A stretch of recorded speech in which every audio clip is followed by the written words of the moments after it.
మోకాళ్లలో గుజ్జును పెంచి నొప్పిని తగ్గించి సర్జరీని దూరం చేసే ఫ్రీడమ్ వాక్. నమస్తే, నేను విజయ్. సో ఇప్పుడు ఏపీలో కొత్త ప్రభుత్వం కొలువు తీరబోతుంది. ఇప్పటికే చంద్రబాబు నాయుడుకి సంబంధించినటువంటి మంత్రి వర్గంలో ఎవరు ఉండబోతున్నారు? అలాగే బీజేపీ, టీడీపీ, జనసేన ఈ 3 పార్టీలకు సంబంధించినటువంటి ఎన్డీఏ కూటమిలో ఎవరు క్యాబినెట్‌లో ఉండబోతున్నారు? సో ఒకసారి జిల్లాల వారీగా, ఉమ్మడి జిల్లాల వారీగా ఎవరెవరు ఉండబోతున్నారో మనతో పాటు విశ్లేషణ చేయడానికి సీనియర్ జర్నలిస్ట్ నాగరాజు గారు కూడా ఉన్నారు.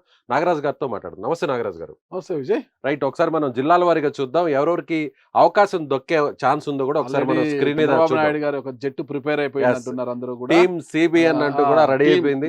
టీమ్ సిబిఎన్ రేపటి సాయంత్రంలోకి కూడా జట్టు వివరాలు తెలిసే అవకాశం కూడా ఉంది. ఇప్పుడు ఒకసారి అయితే మనం పరిశీలిద్దాం ఎవరెవరికి అవకాశం. జిల్లాల వారీగా చూద్దాం. జిల్లాల వారీగా ముందు శ్రీకాకుళం జిల్లా నుంచి చూద్దాం. ఉమ్మడి శ్రీకాకుళం జిల్లాలో నాగరాజు గారు, కోన రవికుమార్ గారు, అలాగే అచ్చెన్నాయుడు బీసీ సామాజిక వర్గానికి సంబంధించి టెక్కలి నియోజకవర్గం, అలాగే ఈయన రవికుమార్ గారు కళింగ సామాజిక వర్గం. సరే, వీరిద్దరితో పాటు ఇచ్చాపురం నుంచి కూడా గెలిచిన, 3వసారి ఎమ్మెల్యేగా గెలిచిన బెందాల అశోక్ గారు కూడా బరిలో ఉన్నారు. ఇప్పుడు ప్రస్తుతం మనం అచ్చెన్నాయుడు గారి గురించి తీసుకుంటే, కింజరపు ఎర్రన్నాయుడు గారి సోదరుడు, ఆయన సోదరుడు గారిని రాజకీయాల్లోకి వచ్చారు. నాకు తెలిసి 4వసారి నా ఎమ్మెల్యేగా ఇప్పుడు గెలిచారు. గత 2014లో గెలిచినప్పుడు కూడా కార్మిక శాఖ మంత్రిగా పనిచేసి ఉన్నారు. సో 2019లో వైసీపీ వేవ్ వచ్చినా కూడా ఆ వేవ్లో కూడా ఆయన టెక్కాల నుంచి గెలిచారు. ప్రతిపక్ష ఎమ్మెల్యేగా ఉండిపోయారు అసెంబ్లీలో. అయితే అధికార తెలుగుదేశం పార్టీకి ఏపీ అధ్యక్షుడుగా కూడా రాష్ట్ర అధ్యక్షుడిగా కూడా ఉన్నారు. ఆ తర్వాత రాష్ట్ర అధ్యక్షుడు అయ్యారు. అధికార వైఎస్ఆర్ కాంగ్రెస్ పార్టీ 19 నుంచి 24 వరకు అధికారంలో ఉంటూ చాలా తిప్పలు పెట్టింది, ఆయన చాలా ఇబ్బందులకు గురి చేసింది, జైలు పాలకు గురి చేసింది. గోడలు దూకి మరీ బెడ్రూమ్లో ఉంటాయినా బెడ్రూమ్లోకి వెళ్ళి మరీ ఆయనను ఈఎస్ఐ స్కామ్ అంటూ ఆ స్కాము ఈ స్కామ్ అంటే ఏదో కేసులు పెట్టి కూడా ఆయనను జైలుకు పంపించి అన్ని రకాలుగా చాలా ఇబ్బందులు కూడా గురి చేసింది. అయినప్పటికీ కూడా ఎన్ని ఆరోపణలు చేసిన అధికార పార్టీ ఈసారి మళ్ళీ 2024 ఎన్నికల్లో అక్కడ మళ్ళా కూడా టెక్కల నుంచి మళ్ళీ గెలవడం జరిగింది 4వసారి. ఖచ్చితంగా ఆయనకు మంత్రి పదవి అయితే ఇస్తారనేది తెలుస్తుంది. అయితే ఆయన హోంమంత్రిగా ఉండాలని అయితే కోరుకుంటున్నట్టుగా రామ్మోహన్ నాయుడు ఆల్రెడీ కోరారు. లోకేష్ గారు, చంద్రబాబు గారు ముందే కోరినటువంటి పరిస్థితి. కానీ రామ్మోహన్ నాయుడుకి ఆల్రెడీ కేంద్ర కేబినెట్ లో బెర్త్ కన్ఫర్మ్ అయిపోయింది. ఆల్రెడీ ఆయన ప్రమాణ స్వీకారం కూడా చేసేసారు. సో ఇప్పుడు అచ్చెన్నాయుడు గారికి ఇచ్చేటువంటి అవకాశం ఉంది ఖచ్చితంగా. అంటే రామ్మోహన్ నాయుడు గారి ఈక్వేషన్ వేరే. అంటే కింజరపు ఫ్యామిలీ అయినప్పటికీ కూడా 3వసారి ఎంపీగా గెలవడము అది ఎర్రన్నాయుడు గారికి ఇచ్చే బహుమతి అనమాట. కానీ అచ్చెన్నాయుడు గారు రాష్ట్ర అధ్యక్షుడు కావచ్చు, పార్టీకి అవసరము ఎంతో కృషి చేసిన వ్యక్తి. పార్టీ ఎదుగుదలకు కావచ్చు, ఎన్ని కష్టాలు వచ్చినా, అంటే 2019-24 వరకు ఎన్ని కష్టాలు వచ్చినా కష్టాలంటే ఎదురొడ్డి పార్టీకి ఒక బాహుబలిలా, ఆయన కట్అవుటే బాహుబలి కట్అవుట్ ఉంటుంది, ఒక బాహుబలిగా అండగా నిలబడి శ్రీకాకుళం జిల్లాలో పార్టీ ఈరోజు శ్రీకాకుళంలో క్లీన్ స్వీప్ చేయడంలో ఆయన కూడా ఒక పాత్ర పోషించారని చెప్పచ్చు. ఖచ్చితంగా అంటే కేంద్రంలో అన్న కొడుకు అంటే అబ్బాయికి కేంద్ర మంత్రి, రాష్ట్రంలో బాబాయి కూడా ఖచ్చితంగా సిబిఎన్ టీంలో ఉంటారు. అది శాఖ ఏది ఆయనైతే హోంమంత్రి ఆశిస్తున్నారట. మరి ఏ శాఖ ఇస్తారా ఆయనకు అనేది అయితే ఇప్పుడే చెప్పలేము. హోమ్ మినిస్టర్ అయితే పవన్ కళ్యాణ్కి ఇవ్వబోతున్నారు, ఆయన డిప్యూటీ సీఎం కూడా కాబోతున్నారు అంటూ కూడా ఒక వార్త కూడా హల్చల్ ఖచ్చితంగా. ఎందుకంటే వర్గాల్లో కూడా దీన్ని అవును నిజమే ఉండొచ్చు అని కూడా. ఎందుకంటే గతంలో ఉమ్మడి ఆంధ్రప్రదేశ్ ఉన్నప్పుడు ఒక తరహా ఉన్నది. రాష్ట్రాలు రెండు తెలంగాణ, ఏపీ రాష్ట్ర విభజన అనంతరము విభజిత ఆంధ్రప్రదేశ్లో కావచ్చు, తెలంగాణలో కావచ్చు, హోంమంత్రులు అనేది డైరెక్ట్గా చెప్పచ్చు డమ్మీగా ఉండిపోయారు. అంటే 2014లో ఇక్కడ బీఆర్ఎస్ అధికారంలోకి వచ్చిన తర్వాత అప్పుడు నాయన నరసింహారెడ్డి గారు ఇక్కడ హోంమంత్రిగా చేశారు. ఆయన ఎంత మటుకు ఆయనకు పవర్ ఉంది హోంమంత్రిగా అందరికీ తెలుసు. ఆ తర్వాత 2018లో అధికారంలో వచ్చి మహమ్మద్ అలీ గారు ఇక్కడ హోంమంత్రి కూడా రాజశేఖర రెడ్డి గారి టైంలో కూడా కొంత పర్వాలేదు. అయితే 2019 అధికారంలోకి వచ్చిన తర్వాత జగన్మోహన్ రెడ్డి గారి క్యాబినెట్ లో మొదటి విడతగా సుచరిత గారికి హోంమంత్రిగా ఇచ్చారు. సరే, ఆమెకు ఎంతవరకు పవర్స్ ఉన్నాయి అంటే హోంమంత్రి అంటే హోముకు మాత్రమే పరిమితం చేశారు, ఆమెని ఎక్కడ బయట ఆమెకు ఏం పవర్స్ లేకుండా చేశారన్నది అప్పుడు వచ్చిన విమర్శలు కూడా. ఆమె తర్వాత మంత్రివర్గ పునర్వ్యవస్థీకరణ తర్వాత తానేటి వనిత గారికి అవకాశం ఇచ్చారు. కొవ్వూరు నుంచి గెలిచిన తానేటి వనిత గారికి. సరే, తానేటి వనిత గారిని కూడా హోమ్ మినిస్టర్ అంటే హోముకు మాత్రమే పరిమితం చేసినట్లుగా కనిపించింది. ఎక్కడా కూడా ఆమెకున్న పవర్స్ ఏంటివి, హోమ్ మినిస్టర్ అంటే హోమ్ మినిస్టర్ అంటే ఆ గతంలో ఎలిమినేటి మాధవరెడ్డి గారు, మైసూరారెడ్డి గారు, దేవేంద్ర గౌడ్ గారు ఇట్లా చెప్పుకుంటూ పోతే చాలా తిరిగి అలాంటి హవా కొనసాగించేటువంటి పరిస్థితి ఇప్పుడు ఉంది. అందుకే గబ్బర్ సింగ్ కావాలని కోరుకుంటున్నారు జన సైనికులు. గబ్బర్ సింగ్ అయితే ఇప్పుడు ఏపీలో గంజాయి ముఠాలు ఎక్కువైపోయాయి, గంజాయి రవాణా ఎక్కువైపోయింది. మొత్తం చెప్తే గంజాయి రాష్ట్రంగా మారిపోయింది ఏపీలో. దళితుల మీద దాడులు కావచ్చు, ఇవన్నీ కూడా మొత్తం లా అండ్ ఆర్డర్ అంతా కూడా మొత్తం కూడా సో డిస్టర్బ్ అయిపోయింది. శాంతి భద్రతలు వీటన్నిటినీ తిరిగి కూడా కాపాడాలి చక్కబెట్టాలి అంటే అంటే ఖచ్చితంగా ఒక శాంతి భద్రతలకు ఎలాంటి విఘాతం లేకోకుండా ఆ, కాపాడాలి అంటే గబ్బర్ సింగ్ లాంటి పవన్ కళ్యాణ్ హోంమంత్రి అయితే బాగుంటుందని జన సైనికులు కావచ్చు, ఆ సామాజిక వర్గ వారు కావచ్చు, రాష్ట్రంలో మెజార్టీ సభ్యులు మరి చూద్దాం కోరుకుంటున్నారు. హోంమంత్రిగా పవన్ కళ్యాణ్ గారు అవుతున్నారో లేదో మరి చూద్దాం నాగరాజు గారు. ఇక రైట్, ఇక విశాఖపట్నం, ఉమ్మడి విశాఖపట్నం జిల్లా చూద్దాం ఒకసారి. ఉమ్మడి విశాఖపట్నం జిల్లాలో చూస్తే ఈసారి వెలగపూడి రామకృష్ణ వైజాగ్ వెస్ట్ నుంచి ఆయన గెలుపొందారు. ఆయన ఇప్పటికే వరుసగా 3 సార్లు గెలుపొందారు. అలాగే కొనతాల రామకృష్ణ జనసేన పార్టీ నుంచి అనకాపల్లికి సంబంధించినటువంటి నియోజకవర్గం నుంచి ఎమ్మెల్యేగా గెలుపొందారు. అలాగే అనిత పాయకరావుపేటకు సంబంధించినటువంటి నియోజకవర్గం నుంచి కీలకమైనటువంటి నాయకురాలు పార్టీలో కూడా, అలాగే మహిళా అధ్యక్షురాలు కూడా ఆమె పనిచేశారు. సో ఈ ముగ్గురులో ఎవరికి ఎంతవరకు అవకాశాలు ఉంటాయండి? రైట్, ఇక నాగరాజు గారు అంటే అనిత గారికే ఎక్కువ అవకాశాలు అంటే ఉంటాయంట. అంటే వంగలపూడి అనిత గారు 2014లో పాయకరావుపేట నియోజకవర్గం నుంచి ఎమ్మెల్యేగా గెలిచారు. ఆమె ఉపాధ్యాయురాలు, గతంలో మాజీ ఉపాధ్యాయురాలమ్మ. ఉద్యోగానికి రాజీనామా చేసి వచ్చారమ్మ. 2014లో గెలిచారు. గెలిచిన తర్వాత 2019లో ఆమెను కొవ్వూరు నియోజకవర్గానికి పంపించారు. అక్కడ ఓడిపోయిన తర్వాత తిరిగి అక్కడికే పంపించారు. మొన్నటి వరకు కూడా తెలుగు మహిళా అధ్యక్షురాలుగా కూడా ఏపీ రాష్ట్రంలో తెలుగు మహిళా అధ్యక్షురాలు కూడా పనిచేశారు. ఇకపోతే వెలగపూడి రామకృష్ణ గారు, ఆయన ఓటమెరగని ధీరుడు. అక్కడ విశాఖ వెస్ట్ నుంచి 3 సార్లు గెలిచారు. పార్టీకి బద్ధుడే ఎప్పుడు కూడా ఉంటారు. పార్టీ నిర్ణయమే శిరోధార్యంగా కూడా పనిచేస్తారు. ఆయనను కూడా పరిశీలిస్తున్నారు. ఇకపోతే కొనతాల రామకృష్ణ గారు, ఆయన జనసేన పార్టీ నుంచి గెలిచారు. మాజీ మంత్రివర్యులు, రాజకీయంగా సీనియర్, గతంలో వైఎస్ఆర్ కాంగ్రెస్ పార్టీలో పనిచేశారు. ఆ తర్వాత వైఎస్ఆర్ కాంగ్రెస్ అంతకుముందు కాంగ్రెస్ పార్టీలో కూడా కాంగ్రెస్ పనిచేశారు. పార్టీలో రాజశేఖర రెడ్డి గారికి విధేయుడుగా ఉన్నారు. వీర విధేయుడు. రాజశేఖర రెడ్డి గారి జట్టులో ఆయన కూడా ఒక ముఖ్యమైన నాయకుడు. అందులో భాగంగానే గతంలో జగన్మోహన్ రెడ్డి గారితో, రాజశేఖర రెడ్డి గారి తనయుడు కాబట్టి ఆయన వెంట నడవడం జరిగింది. చిన్న భేదాభిప్రాయాలతో ఆయన బయటికి రావడము, ఇక రాజకీయాలకు దూరంగా ఉన్న తర్వాత ఎన్నికలకు ముందు జనసేన పార్టీలో చేరడము, జనసేన పార్టీ ఆయనకు టికెట్ ఇస్తే ఈసారి ఆయన గెలిచారు. మాజీ మంత్రి, సీనియర్ కాబట్టి ఆయనకు కూడా బెర్త్ ఖరారయ్యే అవకాశాలు స్పష్టంగా కనిపిస్తున్నాయి. ఇక గంటా శ్రీనివాసరావు గారికి ఎంతవరకు ఛాన్స్ ఉంటుంది? అంటే నారాయణ గారికి నెల్లూరులో ఇస్తే గంటా శ్రీనివాసరావు గారికి ఉండకపోవచ్చు అనేటువంటి ఒక వాదన వినిపిస్తుంది. అంటే అది కామన్. ఎందుకంటే కాపు సమాజ వర్గానికి చెందిన వారు కాబట్టి నారాయణ గారి కాడ ఇస్తే ఎక్కువ అవుతారు కాబట్టి. ఇప్పుడు ఎందుకంటే కూటమిలో చాలా మంది ఉన్నారు. మనకు 18 మంది మంత్రులను తీసుకునే అవకాశం ఉంది. ఇక ఎక్కువ పెంచుకోవాలంటే డిప్యూటీ సీఎంలు ఇచ్చి వాళ్ళకి ఏదో ఒక శాఖల్ని ఇవ్వాల్సి ఉంటుందంట. అక్కడ నారాయణకి ఇస్తే గంటాకు కొంత ఇబ్బందికరమైన పరిస్థితి. అక్కడ ఇంకోటి, విశాఖ జిల్లాలో మనకు అయ్యన్న పాత్రుడు గారు కూడా ఉన్నారనమాట. అయ్యన్న పాత్రుడు గారు కూడా సీనియర్. ఇప్పటికి 5 సార్లు ఆయన ఎమ్మెల్యేగా గెలిచి ఉన్నారు. మంత్రిగా పనిచేసిన అనుభవం కూడా ఉంది. పార్టీకి కష్టకాలంలో గంటా శ్రీనివాసరావు గోడ మీద ఉండి అట్టా ఇటు ఉన్న సందర్భంలో కూడా అయ్యన్న పాత్రుడు ఒంటికాలపై నిలబడి పార్టీ కోసమే పనిచేశారు. బలంగా వాయిస్ అధికార వైఎస్ఆర్ కాంగ్రెస్ పార్టీ పైన బలంగా వాయిస్ తీసుకెళ్లారు. ఆ సమయంలో గంటా గారు అటు ఇటు జపాంగ్ చేశారు కాబట్టి ఆయనకి ఈసారి ఉండకపోవచ్చు. కానీ అయ్యన్న పాత్రుడికైతే ఇచ్చే అవకాశాలు స్పష్టంగా కనిపిస్తున్నాయి. రైట్, ఇక విజయనగరం జిల్లాకు వద్దాం. విజయనగరం జిల్లా విషయానికి వస్తే ముఖ్యంగా ఆ జిల్లాకు సంబంధించి కూడా క్లీన్ స్వీప్ చేసింది. గతంలో ఇదే విజయనగరం జిల్లాకు సంబంధించి వైసీపీ క్లీన్ స్వీప్ చేస్తే ఇప్పుడు ప్రస్తుతం విజయనగరం జిల్లాలో తెలుగుదేశం పార్టీ, బీజేపీ, జనసేన కూటమి క్లీన్ స్వీప్ చేసింది. ఇక్కడ మీరు మర్చిపోతున్నారు, శ్రీకాకుళం జిల్లాలో అచ్చెన్నాయుడు గురించి మాత్రమే మనం మాట్లాడుకున్నాం. అక్కడ కూన రవికుమార్ గారు కూడా ఉన్నారనమాట. ఆముదాల వలస నుంచి గెలిచిన ఆయన. ఎవరి మీద గెలిచారు? ఆయన సొంత బావ, అక్క భర్త, సొంత మేనమామ ప్లస్ అక్క బావ తమ్మినేని సీతారాం. ఇప్పుడు గతంలో స్పీకర్ గా పనిచేసిన మాజీ మంత్రి, మాజీ స్పీకర్. ఇప్పుడు ఆయనపై గెలిచినారు కూన రవి. ఆయన కూడా 2వసారి ఎమ్మెల్యేగా గెలిచారు. ఆయనను కూడా చాలా ఇబ్బందులు పెట్టారు. ఆయన కూడా కేసులు పెట్టి 6 నెలల పాటు ఆయన ఊరు విడిచి వెళ్ళిపోయే పరిస్థితి తీసుకొచ్చారు. ఊరు విడిచి వెళ్ళిపోయి ఎక్కడో తలదాచుకొని మళ్ళీ ఎన్నికల సమయానికి వచ్చారు. అంటే పంతం నెగ్గించుకున్నారు. ఏదైతే తన బావ తనని ఇబ్బందులు పెట్టారో తన బావ పైన విజయం సాధించి కసి తీర్చుకోవడానికి ఆయన కూడా సిద్ధంగా ఉన్నారు. ఎందుకంటే పార్టీ కష్టాల్లో ఉన్నప్పుడు కూడా పార్టీకి వెన్నుదన్నుగా నిలిచారు కూన రవికుమార్ గారు. ఆయన కూడా పరిశీలనలో ఉన్నారు. ఆయన కూడా అచ్చెన్నాయుడుతో పాటు ఆయన కూడా పరిశీలన. శ్రీకాకుళంలో ముఖ్యంగా అచ్చెన్నాయుడు గారికి అలాగే కూన రవికుమార్ గారికి ఎక్కువ అవకాశాలు ఉన్నాయి. కానీ బెందాలం అశోక్ గారు కూడా ఆశిస్తున్నారు. ఎందుకంటే ఇచ్చాపురం అనేది తెలుగుదేశం పార్టీ కంచుకోట. తెలుగుదేశం పార్టీ ఆవిర్భావం నుంచి నాకు తెలిసి 2004లో తప్ప అక్కడ ఇంతవరకు ఓటం అనేది లేదు తెలుగుదేశం పార్టీకి.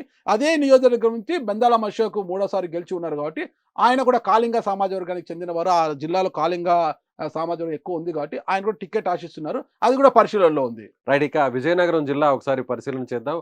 ఉమ్మడి విజయనగరం జిల్లాలో వైసీపీ గతంలో క్లీన్ స్వీప్ చేస్తే ఈసారి కూటమి క్లీన్ స్వీప్ చేసింది. కళా వెంకట్రావు గారు. ఆయన బీసీ సామాజిక వర్గానికి సంబంధించి చీపురుపల్లి నియోజకవర్గంలో ఆయన ఎమ్మెల్యేగా గెలుపొందారు. సీనియర్ నాయకులు. అలాగే గుమ్మడి సంధ్యారాయణ గారు ఎస్టీ సామాజిక వర్గానికి సంబంధించి సాలూరు నియోజకవర్గానికి సంబంధించినటువంటి ఎమ్మెల్యేగా ఆమె గెలుపొందారు. సో వీరిద్దరికి ఎంతవరకు అవకాశం ఉంది అంటే నాగరాజు కళా గారు? వెంకట్రావు గారు తూర్పు కాపు అనమాట. తూర్పు కాపు 4 సార్లు ఎమ్మెల్యేగా పనిచేసిన అనుభవము ఎన్టీ రామ్ గారు హయాం నుంచి కూడా ఆయన తెలుగుదేశం పార్టీ ఉన్నారు. గతంలో హోంమంత్రిగా చేసిన అనుభవం ఉంది. పవర్ మంత్రిగా, విద్యుత్ శాఖ మంత్రిగా పనిచేసిన అనుభవం ఉంది. రాష్ట్ర అధ్యక్షుడిగా కూడా తెలుగుదేశం పార్టీ టీడీపీ రాష్ట్ర అధ్యక్షుడిగా పనిచేశారన్నమాట. ఆయన చాలా సీనియర్. ఆయనకు కాపు ఈక్వేషన్ లో ఖచ్చితంగా బెర్త్ ఖరారు అవుతుంది. అందులోనూ మంత్రి బొత్స సత్యనారాయణ మీద గెలిచారు. ఆయన శ్రీకాకుళం జిల్లా నుంచి ఈసారి విజయనగరం ఆయన జిల్లాకు యాక్చువల్ షిఫ్ట్ గా అయ్యారు. శ్రీకాకుళం జిల్లా ఎచ్చర్ల నియోజకవర్గం ఆయనది సిట్టింగ్. అయితే ఎచ్చర్ల నుంచి ఆయన ఈసారి షిఫ్ట్ చేసి చివరి నిమిషంలో చీపురుపల్లిలో బొత్స సత్యనారాయణపై పోటీకి దింపారు. హేమాహేమిలు ఇద్దరు కూడా ఆ హేమాహేమిల్లో కళా వెంకట్రావు బయటపడడం అనేది, అందులో బొత్స సత్యనారాయణ లాంటి నాయకుడి మీద గెలవడం కూడా ఆయన ప్లస్ పాయింట్ అయింది. అలాగే ఆయన పార్టీ కూడా చెప్పినటువంటి నిర్ణయానికి కట్టుబడి ఆయన వేరే జిల్లాకు ఖచ్చితంగా వచ్చి మరీ వెళ్ళాడు. పోటీ చేశారు సీనియర్ కాబట్టి అయినప్పటికీ సో కూడా ఆయనకు అవకాశాలు ఎక్కువ ఉన్నాయి పార్టీ నిర్ణయమే శిరోధార్యంగా అక్కడికి వెళ్ళారు. ఇక మరి గుమ్మడి సంధ్యారాణి గారు, ఆమె ఒక ఎస్టీ సామాజిక వర్గానికి చెందిన వారు. రెండోసారి ఎమ్మెల్యే, ఒకసారి ఎమ్మెల్యేగా పనిచేశారు. చాలా సామాన్యమైన కుటుంబం. భర్త సాఫ్ట్వేర్ రంగంలో ఉన్నారు. ఆ సాఫ్ట్వేర్, ఈమెకు పెద్ద రాజకీయ నేపథ్యం లేకపోయినా చంద్రబాబు నాయుడు గారి యొక్క పరిపాలన, నాయకత్వ లక్షణాలకు ఆకర్షితురాలై టీడీపీలోకి వచ్చారు. ఇది రెండోసారి ఎమ్మెల్యే గెలిచారు. గతంలో మొన్నటి వరకు ఎమ్మెల్సీగా కూడా ఉన్నారు. భర్త సాఫ్ట్వేర్ రంగంలో ఉన్నారు. ఇకపోతే ఆమె ఎస్టీ కాబట్టి ట్రైబల్ వెల్ఫేర్ శాఖ అనేది ఎవరికో ఒకరికి ఇవ్వాలి.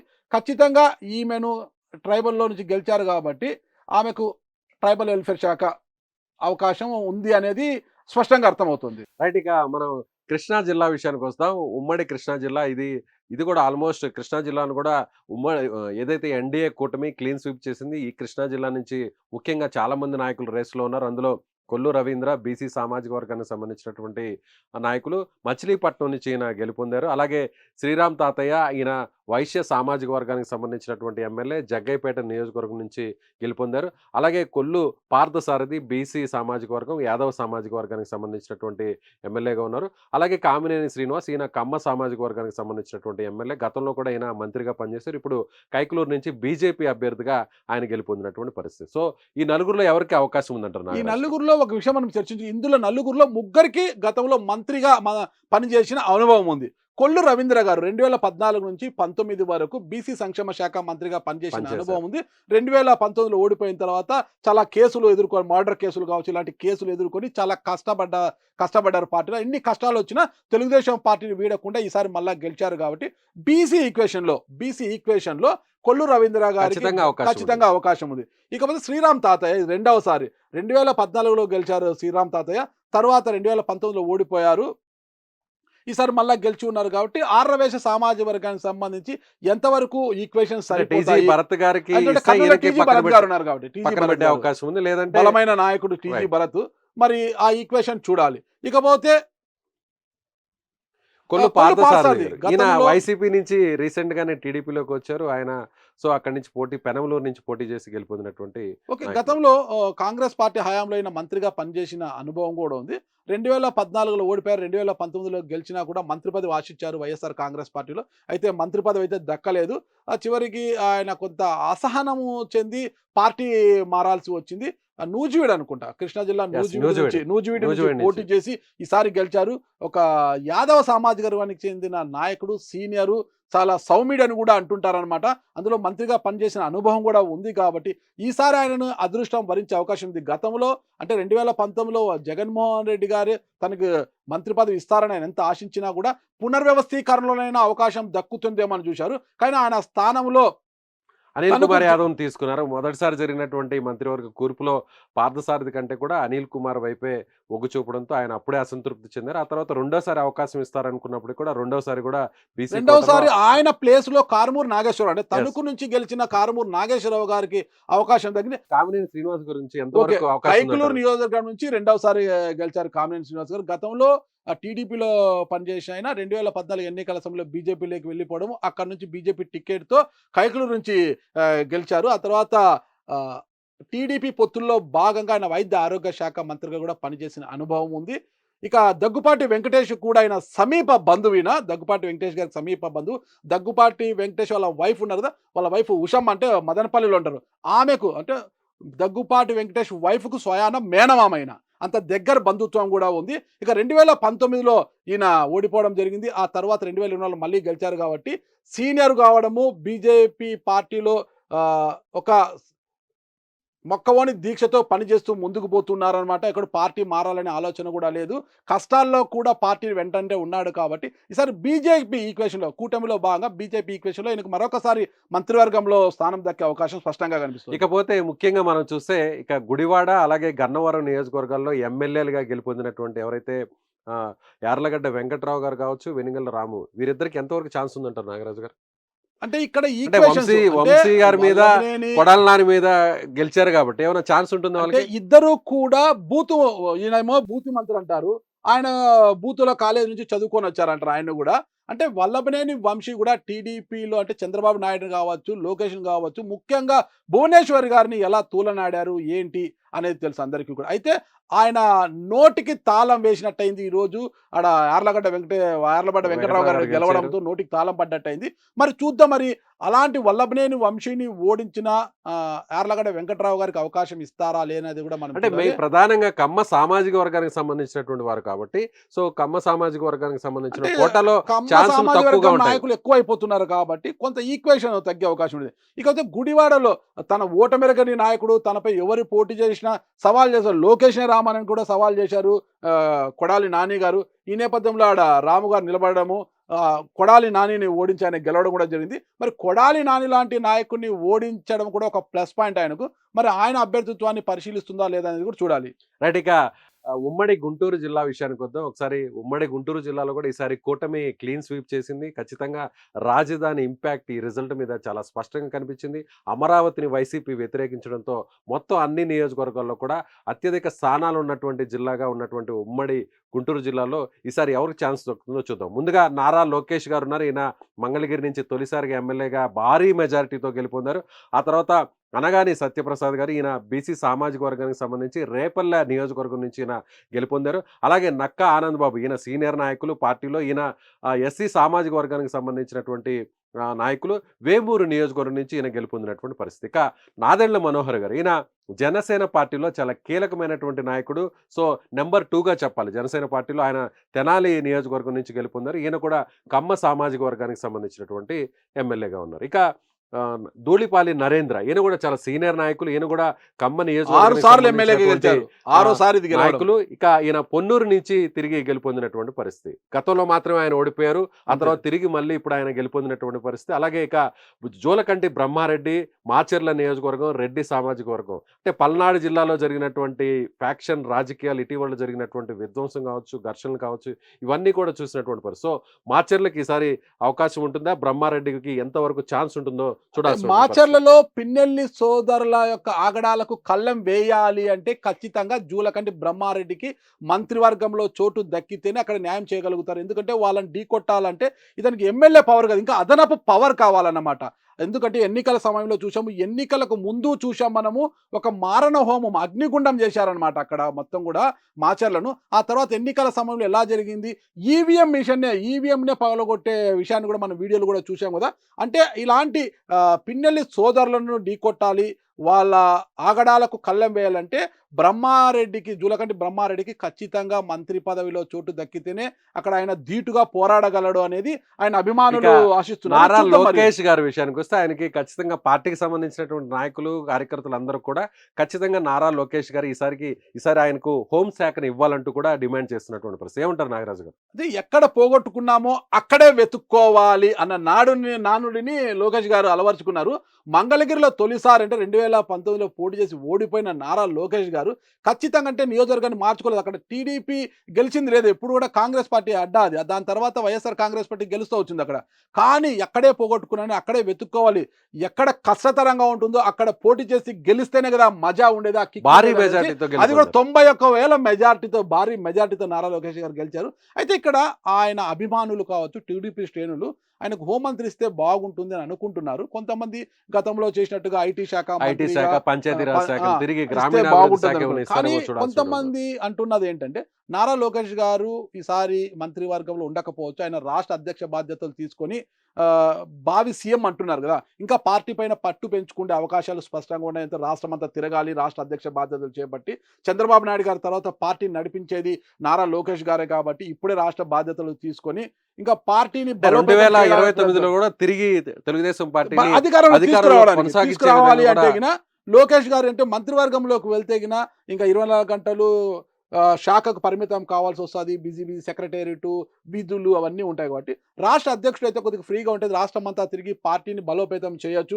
2029లో తిరిగి మళ్ళీ పార్టీని అధికారంలోకి తీసుకొచ్చే అవకాశాలు ఉంటాయనే ఉద్దేశంతో మరి రాష్ట్ర అధ్యక్ష బాధ్యత చేపట్టే అవకాశం ఉందంటున్నారు. ఇక అనగాని సత్యప్రసాద్ హ్యాట్రిక్ విజయం ఇది కూడా. ఆ? వెంకటరమణ గారు అక్కడ నుంచి పోటీ చేస్తున్నప్పుడు కూడా ఒక్కసారి కూడా అనగాని సత్యప్రసాద్ గారి మీద గెలవలేకపోతున్నారు. ఆయన మీద ఓడిపోవడంతో ఆయనకు రాజ్యసభ ఇచ్చే అటు మోపిదే వెంకటరమణ గారిని వైఎస్ జగన్మోహన్ రెడ్డి గారు అటుగా పంపించిన విషయాన్ని కూడా మనం చూసాము. అయితే పార్టీకి కష్టకాలంలో వెన్నుదన్నుగా నిలిచి గెలుస్తూ వస్తున్న ఆయనను మరి ఆయన బీసీ సమాజం చెందిన కాబట్టి ఈక్వేషన్లు ఏమన్నా తీసుకుంటారా మంత్రివర్గం లేక అనేది కూడా ఆలోచించాలి. ఇకపోతే నక్కా ఆనంద్ బాబు గారు, ఈయన వేమూరు నుంచి 2014లో గెలిచారు. ఎస్సీ సామాజిక వర్గానికి సంబంధించినటువంటి సాంఘిక నాయకుడు. సాంఘిక సంక్షేమ శాఖ గతంలో మంత్రివర్గంలో కూడా పనిచేసిన పనిచేశారు. అనుభవం ఉంది. 2019లో వైసీపీ వేవ్లో ఓడిపోయారు. ఇప్పుడు మళ్ళా గెలిచడంతో ఖచ్చితంగా ఎస్సీ సామాజిక వర్గం ఈక్వేషన్లో ఆయనకు కూడా మరోసారి భర్త ఖరారే అవకాశం స్పష్టంగా కనిపిస్తుంది. ఇక మిగిలినటువంటి నాయకుడు నాదెళ్ల నాదెళ్ల మనోహర్ మనోహర్ గారు. మాజీ ముఖ్యమంత్రి నాదెళ్ల భాస్కర్ రావు గారి కుమారుడు నాదెళ్ల మనోహర్ గారు మాజీ స్పీకర్, ఉమ్మడి రాష్ట్ర మాజీ అసెంబ్లీ స్పీకర్ కూడా ఆయన 2009లో గెలిచి స్పీకర్గా పనిచేశారనమాట. అప్పుడు తర్వాత 2009 తర్వాత రాష్ట్ర విభజన తర్వాత పోటీ చేయలేదు. 2019లో పోటీ చేసినప్పటికీ తెనాలిలో స్వల్ప తేడాతో ఓడిపోవడం జరిగింది. ఈసారి అంటే జనసేన పార్టీలో పవన్ కళ్యాణ్ గారి తర్వాత 2వ స్థానంలో ఉన్నది నాదెళ్ల మనోహర్ గారు. ఎన్ని కష్టాలు వచ్చినా పవన్ కళ్యాణ్ని వీడకుండా పవన్ కళ్యాణ్ చేయి పట్టుకుని అలా నడుస్తూ ముందుకు వెళ్ళాడు. పవన్ కళ్యాణ్ గారు తీసుకునే ప్రతి నిర్ణయంలో కూడా నాదెళ్ల మనోహర్ గారి ఆలోచనలు, ఆయన సూచనలు, సలహాలు ఖచ్చితంగా ఉంటాయని చెప్తున్నారు. అలాంటి నాయకుడు కాబట్టి 2వ స్థానంలో ఉన్నారు కాబట్టి ఒక కీలకమైన శాఖ నాదెళ్ల మనోహర్ గారు. అంటే ఇంగ్లీషు, తెలుగు, హిందీ ఇవన్నీ కూడా చాలా అనర్గళంగా మాట్లాడగలరు. ఆయన మంచి సబ్జెక్ట్ ఉంది, మంచి సబ్జెక్టు నాయకుడు, ఒక కీలక శాఖ అప్పగించే అవకాశం ఉంది. ఇకపోతే ధూళిపాల్ నరేందర్ గారు కమ్మ సామాజిక సంఘం డైరీ అధినేత కూడా ఆయన. పొన్నూరు నుంచి 5 సార్లు గెలిచిన తర్వాత 2019లో వైసీపీ వేవ్లో ఓడిపోయారు. కానీ వైసీపీ అక్కడ గెలవడంతో కిలార్ రోషయ్య గారు గెలవడంతో పొన్నూరు ధూళిపాల్ నరేంద్ర గారిని చాలా ఇబ్బందులకు గురి చేశారు. సంఘం డైరీలో స్కాములు అంటూ అవంటి ఇవంటూ ఆయన చైర్మన్ పదవి నుంచి దించేయడము, అక్కడ ఎలక్షన్స్ ఏకపక్షంగా నిర్వహించినప్పటికీ కూడా సంఘం డైరీ మళ్ళా కూడా ధూళిపాల వర్గం వైపు నిలబడ్డం ఇవన్నీ చూసామన్నమాట. కష్టకాలంలో కూడా పార్టీని వీడకుండా అలాగే ఉండి ఈసారి మళ్ళా ఒక సముద్రపు అల ఎంత వేగంగా బయటకు వచ్చి అంతే వేగంగా వెనక్కిపోతుందో అలా ఒకసారి పడి మళ్ళీ అదే విధంగా బౌన్స్ బ్యాక్ అయ్యారైనా. ఈసారి మంత్రి కావాలన్నది ఆయన ఆకాంక్ష. అయితే ఆయనకున్న మైనస్ కమ్మ సామాజిక వర్గానికి చెందిన కాబట్టి కమ్మ సామాజిక వర్గానికి ఎక్కువ మందికి అవకాశం ఉండకపోవచ్చు, మరి చూడాలి. కానీ ఆయన ఆకాంక్ష ఈసారైనా నెరవేరుతుందా లేదా అనేది కూడా వేచి చూడాలి. తిరుపతి జిల్లా అంటే ఉమ్మడి చిత్తూరు జిల్లా ఒకసారి చూద్దాం మనం. సో నల్లారి కిషోర్ కుమార్ రెడ్డి గారు, ఈయన పీలేరు నియోజకవర్గానికి సంబంధించినటువంటి ఎమ్మెల్యేగా ఉన్నారు. అలాగే షాజహాన్ బాషా, ఈయన మదనపల్లి నియోజకవర్గానికి సంబంధించినటువంటి ఎమ్మెల్యేగా టీడీపీ నుంచి గెలుపొందారు. అలాగే సత్యవేడు ఆదిమూలం సంబంధించి అంటే సత్యవేడు నియోజకవర్గానికి సంబంధించినటువంటి ఎమ్మెల్యేగా ఆదిమూలం గెలిచారు. అలాగే అమర్నాథ్ రెడ్డి గారు, ఈయన పలమనేరు నియోజకవర్గానికి సంబంధించినటువంటి ఎమ్మెల్యేగా ఉన్నారు. సో ఇక్కడ ఇద్దరు, ఒక ఎస్సీ సంబంధించినటువంటి సామాజిక వర్గానికి సంబంధించిన ఎమ్మెల్యే ఉన్నారు, మరొకరు మైనార్టీ సామాజిక వర్గం, ఇద్దరు రెడ్డి సామాజిక వర్గం. ఎంతవరకు ఛాన్స్ ఉంది నాగరాజు? ఇక నల్లారి కిషోర్ కుమార్ రెడ్డి గారు పీలేరు నుంచి తొలిసారిగా గెలిచారు. పిఎల్ఆర్ గారి యొక్క ఆధిపత్యానికి ఆడ గండి కొట్టి మరీ ఎన్నికల్లో ఆయన గెలిచారు. మాజీ ముఖ్యమంత్రి నల్లారి కిరణ్ కుమార్ రెడ్డి గారి సోదరుడు, మాజీ ఎమ్మెల్యే నల్లారి అమర్నాథ్ రెడ్డి గారి యొక్క రెండవ కుమారుడు ఈయనకు రాజకీయ కుటుంబం నుంచి వచ్చిన కుటుంబం అయితే తొలిసారి గెలిచారు. రెడ్డి సమాజం కావచ్చు. అందులో పిఎల్ఆర్ అంటే పెద్దిరెడ్డి కుటుంబానికి ఉన్న ఆధిపత్యాన్ని గండి కొట్టారు కాబట్టి ఆ ఈక్వేషన్లు ఎప్పుడు కూడా చంద్రబాబు నాయుడు గారిని పెద్దిరెడ్డి రామచంద్రారెడ్డి గారు ఎలా తూలనాడుతుంటారో తెలుసు కదా. కుప్పం నుంచి ఎలా గెలుస్తాడో అని చాలాసార్లు ఛాలెంజ్ చేశారు. అలాంటి పెద్దిరెడ్డి యొక్క ఆధిపత్యాన్ని చెక్ పెట్టాడు కాబట్టి కిషోర్ కుమార్ రెడ్డికి ఏమైనా అవకాశం ఉంటుందా అనేది కూడా అందరూ ఆలోచిస్తున్నారు. ఇవి షాజహాన్ బాషా 2014లోనే కాంగ్రెస్ పార్టీ ఆయనకి టికెట్ ఇచ్చిన రాష్ట్ర ఇన్ఛార్జ్, రాష్ట్ర పరిశీలకుల యొక్క సంతకం బీఫామ్లో లేదనే ఉద్దేశంతో ఆయన నామినేషన్ రద్దయింది. ఆ తర్వాత 2009లో ఆయనకు టికెట్ వచ్చింది. 2009లో ఆయన ఎమ్మెల్యేగా మదనపల్లి ఎమ్మెల్యేగా గెలిచారు. 2014లోను 2019లో కాంగ్రెస్ పార్టీ నుంచి పోటీ చేసి ఓడిపోయారు ఆయన. ఒకసారి ఎమ్మెల్యేగా, ఒకసారి ఎంపీగా పోటీ చేసి ఓడిపోయారు. అయితే 2024లో ఇది కూడా అక్కడ పిఎల్ఆర్ అంటే పెద్దిరెడ్డి కుటుంబం యొక్క ఆధిపత్యం ఉన్న ప్రాంతం నియోజకవర్గం అనేది. వైఎస్ఆర్‌సీపీ ఆవిర్భావం తర్వాత అక్కడ టీడీపీ బోణీ కొట్టలేదు. ఈసారి ఆయన ఎన్నికలకు ముందు కాంగ్రెస్ పార్టీ నుంచి టీడీపీలోకి వెళ్లి టికెట్ తెచ్చుకొని గెలిచారు. అయితే మంత్రిగా ఈసారి మైనారిటీ తనకు కోటాలో అవకాశం ఎంతవరకు? కావాలని మైనార్టీ అంటే నంద్యాలలో అక్కడ ఫరూక్ గారికి ఎన్ఎండి ఫరూక్ గారు ఉన్నారు. అంటే ఎన్ఎండి ఫరూక్ గారు ఉన్న కర్నూలులో సీనియర్ నాయకులు. ఈక్వేషన్స్ వేరే ఉన్నాయి కాబట్టి అక్కడ ఎన్ఎండి ఫరూక్‌ని తప్పించి ఇక్కడ షాజాన్ బాషాకి ఇస్తారు. ఎందుకంటే షాజాన్ బాషా చాలా తెలివిపరుడు. ఇప్పటికే మంత్రిగా బెర్త్ ఖరారు చేసుకోవడం కోసం ఇప్పటికి తన లాబింగ్ అంతా కూడా నాయకులు సీనియర్ నాయకులందరూ ప్రదక్షిణాలు చేస్తున్నారు. మైనారిటీ నాయకులందరినీ కూడా ఏకం చేస్తున్నట్టుగా తెలిసింది. ఖచ్చితంగా ఆయనకు ఈ సందర్భంగా మంత్రి పదవిలో చోటు దక్కనుంది మైనారిటీ ఈక్వేషన్‌లో అంటున్నారు. ఇకపోతే ఆదిమూలము 2019లో గెలిచినారు అక్కడ సత్యవేడ్ నుంచి. 2024 టీడీపీ నుంచి అంటే వైఎస్ఆర్ కాంగ్రెస్ పార్టీ గతంలో వెళ్తారు. ఎన్నికల ముందు ఆదిమూలంని అక్కడి నుంచి తప్పించి ఆయన పైన విమర్శలు ఉన్నాయనేసి పార్టీ ఆరోపిస్తూ ఆయన తీసుకెళ్లి చిత్తూరు ఎంపీగా పోటీ చేస్తే చిత్తూరు ఎంపీగా బరిలోకి దిగడానికి ఆయన ఇష్టపడలేదు. తిరిగి అదే సమయంలో చివరి నిమిషంలో టీడీపీలోకి వెళ్ళడం, టికెట్ తెచ్చుకోవడంతో ఆదిమూలం గారు తిరిగి అక్కడి నుంచి వైఎస్ఆర్ కాంగ్రెస్ పార్టీ నువ్వు గెలవు, సత్యవేడులో నీకు అవకాశాలు లేవు, నువ్వు చిత్తూరుకి ఎంపీగా పోతే నాకు అవసరం, అక్కడే నేను గెలుస్తానని చెప్పి పంతం బట్టి మరి టీడీపీలోకి వెళ్ళి అక్కడ గెలిచారంట. ఇది వైఎస్ఆర్‌సీపీ యొక్క మైనస్ అనమాట ఇక్కడ. మరి ఆదిమూలం గారికి కూడా ఎస్సీ సామాజిక వర్గానికి చెందిన వారు కాబట్టి ఆయనకు కూడా మంత్రిగా కావాలని ఒక ఆశ అయితే ఉంది. మరి ఏ మేరకు నెరవేరుతుందో చూడాలి. ఇక అమర్నాథ్ రెడ్డి గారు గతంలో వైఎస్ఆర్ కాంగ్రెస్ పార్టీ నుంచి కూడా మంత్రిగా వ్యతిరేకించి, ఎమ్మెల్యేగా పార్టీని గెలిచి అక్కడ నుంచి టీడీపీలోకి రావడం జరిగింది. టీడీపీలోకి వచ్చిన తర్వాత మా కార్మిక శాఖ మంత్రిగా కూడా పనిచేసిన అనుభవం ఉంది. 2019లో ఓడిపోయారు. ఈసారి తిరిగి గెలిచారు కాబట్టి రెడ్డి సామాజిక వర్గంలో ఆయనకు కొంత సంకేతాలు ఉన్నాయి. అమర్నాథ్ రెడ్డి గారిని క్యాబినెట్‌లోకి తీసుకుంటారు. గతంలో మంత్రిగా పనిచేసిన అనుభవం ఉంది కాబట్టి ఖచ్చితంగా తీసుకునే అవకాశం ఉంది అంటున్నారు. సో లోకేష్ గారి యువగలం అంతా కూడా ముఖ్యంగా కీలక భూమిక ముఖ్య పోషించినటువంటి భూమికి పోషించారు. నాయకుడు భుజాలకు ఆయన. ఎత్తుకొని చేశారు. ఓకే. ఉమ్మడి అనంతపురం జిల్లా విషయానికి వద్దాం. ఉమ్మడి అనంతపురం జిల్లాలో బీజేపీకి సంబంధించినటువంటి ఎమ్మెల్యేగా ఉన్నటువంటి సత్యకుమార్, ఈయన యాదవ సామాజిక వర్గం, బీసీ సామాజిక వర్గానికి సంబంధించినటువంటి నాయకులు. ధర్మవరం నుంచి ఈయన తొలిసారి గెలుపొందారు. అలాగే పార్టీకి సంబంధించి టీడీపీకి సంబంధించినటువంటి సీనియర్ నాయకులు పయ్యావుల కేశవ్, ఈయన కమ్మ సామాజిక వర్గానికి సంబంధించినటువంటి నాయకులు. ఈయన ఉరవకొండ నుంచి తిరిగి గెలుపొందారు. అలాగే పరిటాల సునీత, ఈమె రాప్తాడు నియోజకవర్గం నుంచి ఎమ్మెల్యేగా గెలుపొందారు. గతంలో కూడా ఈమె 2014లో మంత్రిగా పనిచేసినటువంటి నాయకురాలు. అలాగే కురబ సబితమ్మ, ఈమె పెనుకొండ నియోజకవర్గానికి సంబంధించినటువంటి ఎమ్మెల్యే. వీరిలో నలుగురిలో ఖచ్చితంగా బీజేపీకి సంబంధించినటువంటి ఎమ్మెల్యే సత్యకుమార్కి అవకాశం ఉందంటారా నాగరాజు గారు? కూటమిలో భాగంగా బీజేపీలో ఎంతమంది మంత్రి పదవులు ఇస్తారో తెలియదు కానీ కామినేని శ్రీనివాసతో పాటు ఆ జట్టులో ఖచ్చితంగా సత్యకుమార్ యాదవ్ ఉంటారనేది స్పష్టంగా తెలుస్తుంది. ఎందుకంటే సత్యకుమార్ యాదవ్ బీజేపీలో చాలా కీలకమైన వ్యక్తి. కేంద్రంలో ఆయనకున్న పరిచయాలు అంతా ఇంత కాదు. నేరుగా అమిత్ షా ప్రచారానికి వచ్చినప్పుడు సత్యకుమార్ మేరా దోస్ అంటే నా స్నేహితుడు సత్యకుమార్ని గెలిపించండి, సత్యకుమార్ని మొత్తం తన స్నేహితుడిగా భావించిన వ్యక్తి. అంటే కేంద్రంలో చాలా ముఖ్య భూమిక పోషించే అమిత్ షా లాంటి వ్యక్తి ధర్మవరంకి వచ్చి సత్యకుమార్ నా స్నేహితుని గెలిపించండి అని అన్నాడు అని సంబోధించాడు అంటే గిన ఆయన శక్తి ఏ మేరకు ఉంది.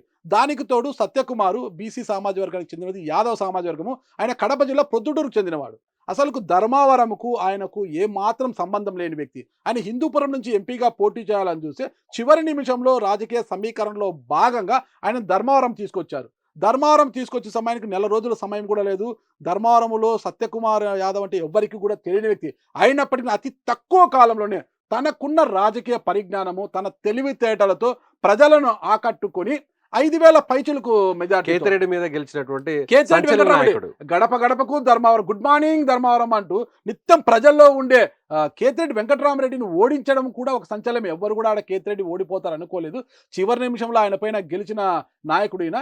బీజేపీలో మంచి సంబంధాలు ఉండడం, కేంద్ర స్థాయిలో అనేక రాష్ట్రాల్లో ఇన్ఛార్జ్ గా ఉండి పార్టీని అధికారంలో తీసుకొచ్చినటువంటి బీజేపీ నాయకత్వం కలిగిన ధీరుడు. టీడీపీ మధ్య పొత్తుల్లో విషయాల్లో కూడా పొత్తుల్ని కీలక భూమిక కీలక పోషించిన పాత్ర నాయకుడు కూడా. పోషించాడు. ఈ ఈక్వేషన్ లో యాదవ్ సామాజిక చెందిన వారు కావడం కూడా బీజేపీతో కూటమిలో చాలా అవసరాలు ఉంటాయి కాబట్టి సత్యకుమార్ యాదవ్ని ఖచ్చితంగా జట్టులోకి తీసుకునే Next. అవకాశం ఉన్నాయి. ఇక పయ్యావల కేశవ్ 4వసారి ఎమ్మెల్యే గెలిచారు ఉరవకొండ నుంచి. అంటే ఉరవకొండలో ఎప్పుడు ఏ నాయకుడు గెలిచినా 1,500, 2,000 మెజార్టీ కన్నా ఎక్కువ దాటదు. అలాంటి పరిస్థితి ఉంది ఉరవకొండలో. ఒకసారి గెలిచి ఇంకోసారి రెండోసారి గెలిచి మళ్ళీ రికార్డు సృష్టించారు ఆయన. ఒకటి ఇది ఉందంట, ఉరవకొండలో ఎవరైతే గెలుస్తారో ఆ వారు పార్టీ అధికారంలో అధికారం ఉండరు. లాగదు. ఆ పార్టీ కానీ అధికారం అది లాగదు. మారింది. అప్పుడు ఇప్పుడు ఆ ఉంది అది. సెంటిమెంట్ ఆ మార్చారు ఇప్పుడు. సెంటిమెంట్‌ని మార్చి ఒక రికార్డ్ సృష్టించారు. గతంలో 2014లో తెలుగుదేశం పార్టీ అధికారంలోకి ఆయన వచ్చినప్పుడు ఓడిపోయారు. ఆయన ఓడిపోయారు. ఎమ్మెల్సీగా ఇచ్చి ఆయన మంత్రివర్గంలోకి తీసుకుంటారని ఆశించారు. బట్ అయితే అక్కడ అదే సామాజిక వర్గానికి చెందిన పరిటాల సునీతమ్మ, పెద్ద బ్యాక్‌గ్రౌండ్ ఉన్న ఫ్యామిలీ, పరిటాల రవి రవి గారి గారి మాజీ సతీమణి. మంత్రి, స్వర్గీయ పరిటాల రవీంద్ర గారి సతీమణి కావడంతో ఒక కుటుంబాన్ని కోల్పోయింది. భర్తను కోల్పోయింది. కుటుంబాన్ని కోల్పోయింది కాబట్టి ఖచ్చితంగా ఆమెకు న్యాయం చేయాలనే ఉద్దేశంతో చంద్రబాబు నాయుడు గారు తనకు శిశు సంక్షేమ శాఖ మంత్రిగా బాధ్యతలు అలాగే ఇవ్వడం పౌర జరిగింది. సరఫరాలను కూడా ఆమె చూసినటువంటి తర్వాత పరిస్థితి. ప ప మార్పులు చేర్పుల్లో భాగంగా పౌర సరఫరాల శాఖ మంత్రిగా కూడా ఆమె పనిచేసి సో ఉన్నారు. వీరిద్దరిలో ఒకరికి మాత్రమే ఛాన్స్ ఉంటుందంటారా?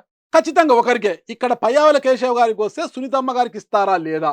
సునీతమ్మ గారికి ఇస్తే పయ్యావుల కేశవ్ గారికి ఇస్తారా? ఒకే ఇద్దరు సామాజిక ఒకే వర్గం. సామాజిక వర్గం కావచ్చు. ఆడ డి అంటే డి అనేటట్లు ఉంది. మరి అధిష్టానం ఎవరి వైపు మొగ్గు చూపుతుందో చూడాలి. ఇక ఇకపోతే సబితమ్మ. పెనుకొండ నుంచి కురబ సబితమ్మ. ఈయన తండ్రి రామచంద్రారెడ్డి గారు మాజీ మంత్రి. అంటే ఎన్టీఆర్ హయాములో ఎక్కువ శాఖలు మంత్రి, అతని మంత్రిత్వ శాఖలు ఎక్కువ శాఖలు నిర్వహించింది కూడా ఆయనే. ఆయన ఎంపీగా పనిచేసిన అనుభవం ఉంది వాళ్ళ నాన్నగారికి. మాజీ మంత్రి, మాజీ ఎంపీ కూడా. తండ్రికి తగ్గ తనయురాలుగా రాజకీయాల్లో రాణిసి ఎన్నికల్లో గట్టి పోటీనిచ్చి అధికార వైఎస్ఆర్ కాంగ్రెస్ పార్టీ కప్పులో ఈమె కూడా ఇప్పుడు గెలిచింది. అయితే కురబ సామాజిక వర్గం అనంతపురం జిల్లాలో చాలా ఎక్కువగా ఉండడం కూడా ఈమెకు కలిసి వచ్చే అవకాశము. ప్రతిసారి కూడా ఏ పార్టీ అధికారంలోకి వచ్చినా అనంతపురం జిల్లా నుంచి కురబ సామాజిక వర్గానికి చెందిన వారు ఖచ్చితంగా మంత్రిగా ఉంటారన్నమాట. అయితే ఆ ఈక్వేషన్లో ఈసారి కురబ సవితమ్మకు మంత్రి అవకాశం వచ్చే అవకాశం, ఆమె కూడా ఆ స్థాయిలోనే ప్రయత్నాలు చేస్తుంది. మరి అధినాయకుడు ఏ నిర్ణయం తీసుకుంటాడో చూడాలి. ఇక మనం వేరే జిల్లా చూద్దాం. మనం ఉమ్మడి కడప జిల్లా చూద్దాం. వైఎస్ జగన్ సొంత జిల్లాగా మనం ఉన్నటువంటి కడప జిల్లాలో ఈసారి మెజారిటీ సీట్లను అక్కడ తెలుగుదేశం పార్టీ అలాగే కూటమి గెలుపొందినటువంటి పరిస్థితి. ఇక రెడ్డప్ప గారి మాధవిరెడ్డి గారు, ఈమె కడప నియోజకవర్గానికి సంబంధించినటువంటి ఎమ్మెల్యే.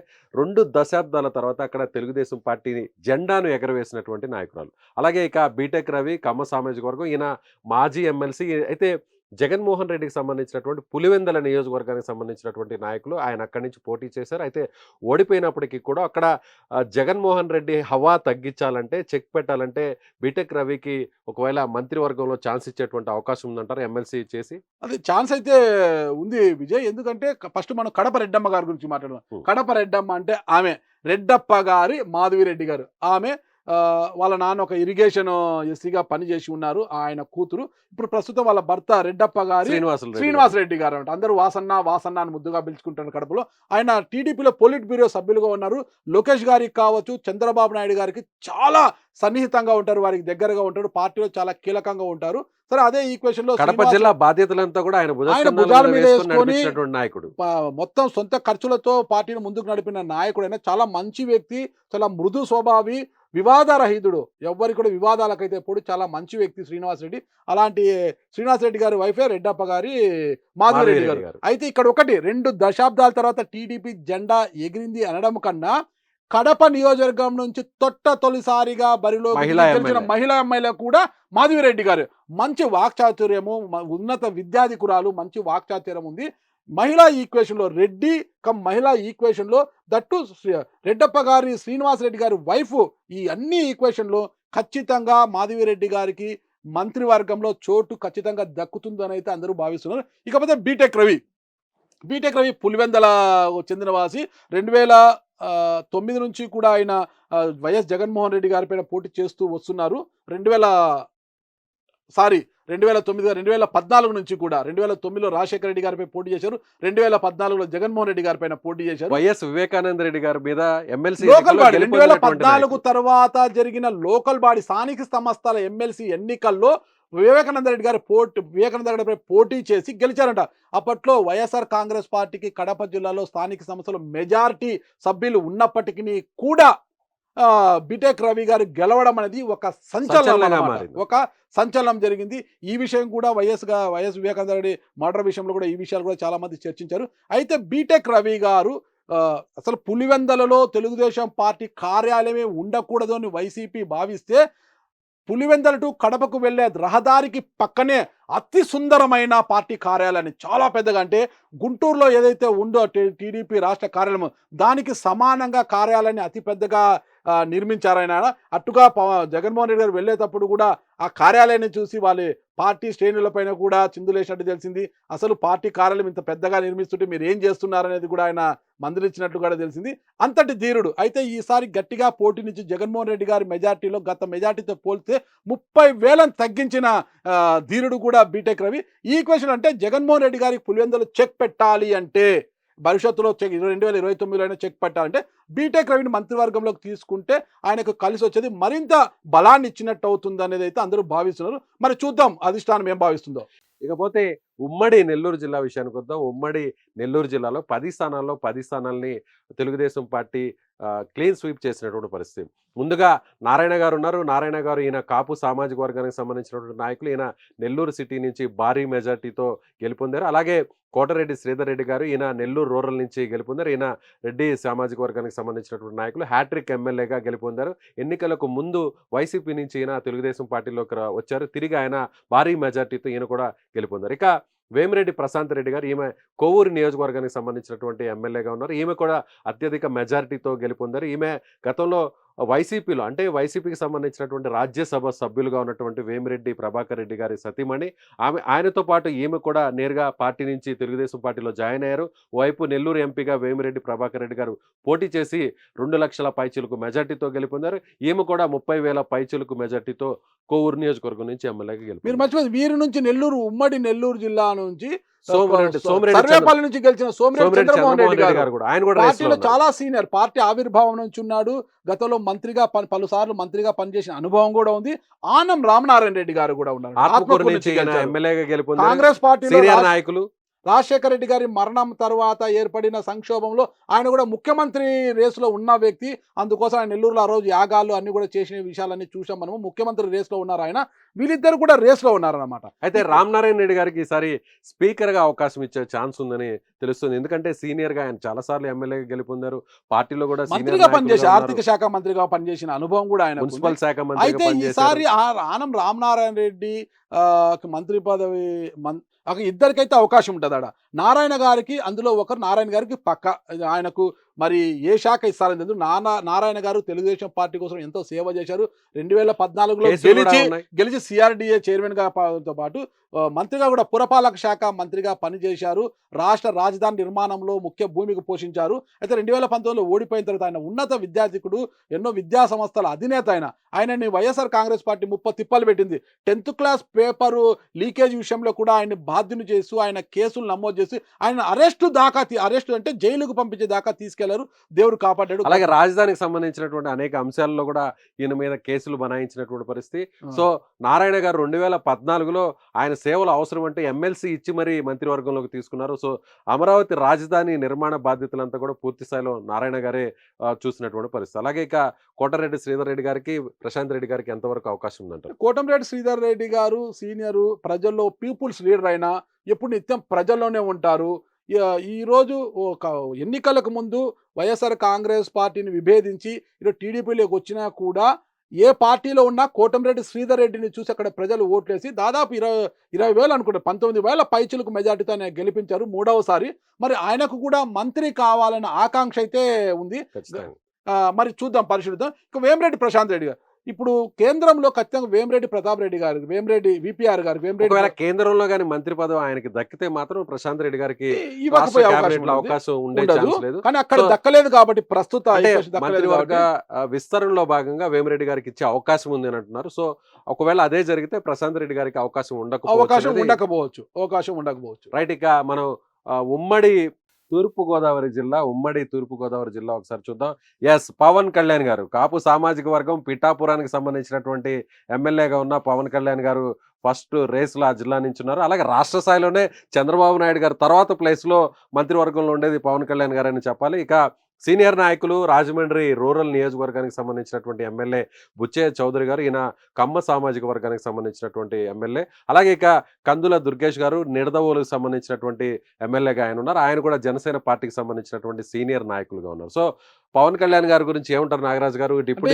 ఇప్పుడే మనం మాట్లాడుకున్నాము. పవన్ కళ్యాణ్ గారు రేపు ముఖ్యమంత్రి చంద్రబాబు నాయుడు గారితో పాటు డిప్యూటీ సీఎంగా ఆయన కూడా ప్రమాణ స్వీకారం చేసే అవకాశం ఉంది. ఆయన డిప్యూటీ సీఎంతో పాటు ఏదో ఒక శాఖ ఇవ్వాలి కాబట్టి ఖచ్చితంగా పవర్ స్టార్కి హోమ్ మినిస్టర్ ఖచ్చితంగా ఇవ్వనున్నారని అయితే బయట వినిపిస్తుంది. అందుకు ఆయన సమర్థుడు కూడా. ఎందుకంటే లా అండ్ ఆర్డర్‌ని క్రమబద్ధి లా అండ్ ఆర్డర్‌ని కంట్రోల్‌లో పరిరక్షించగలరు. చేయడానికి లా కావచ్చు. అండ్ ఆర్డర్‌ని కంట్రోల్ చేయగలరు. పోలీస్ అంటే కాకి యూనిఫామ్‌కి ఒక వన్నె తీసుకురాగలరు.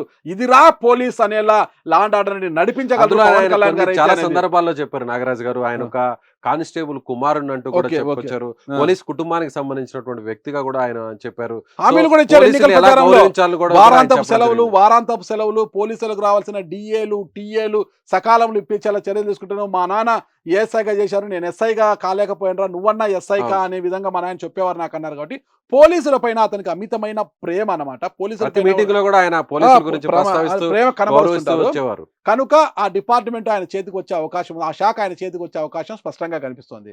ఇకపోతే నెక్స్ట్ బుచ్చే చౌదరి గురించి. గోరంట్ల బుచ్చయ్య చౌదరి గారు కమ్మ సామాజిక వర్గం రాజమండ్రి రూరల్ నుంచి గెలిచి ఉన్నారాయన. సీనియర్ చాలా నాయకుడు. సీనియరు. వరుసగా అంటే ఎన్టీ గెలుపొందినటువంటి రామారావు, చంద్రబాబు నాయుడు గారికి సమకాలీకులైన. చంద్రబాబు నాయుడు గారికి సమకాలీకులు. ఎన్టీ రామారావు పార్టీ ఆవిర్భావం నుంచి కూడా పార్టీని అంటిపెట్టుకొని ఉన్నారు. గతంలో ఒక అతి స్వల్ప కాలం మంత్రిగా పనిచేసిన అనుభవం కూడా ఉంది ఆయనకు.